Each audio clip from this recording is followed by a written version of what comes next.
Natrap sa baha ang isang ginang matapos balikan ng mga alagang kambing sa Bani, Pangasinan.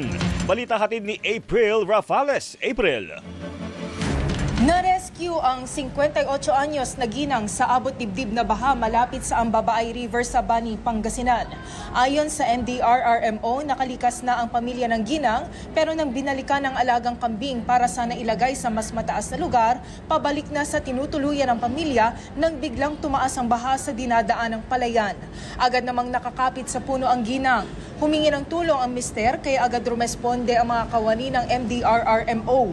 Pinaalalahanan ng mga residente na maging alerto at umiwas munang tumawid sa mga lugar na mataas ang baha at agahan ang paglalagay sa mga alaga sa mas mataas na lugar para hindi malagay sa panganib ang kanilang buhay.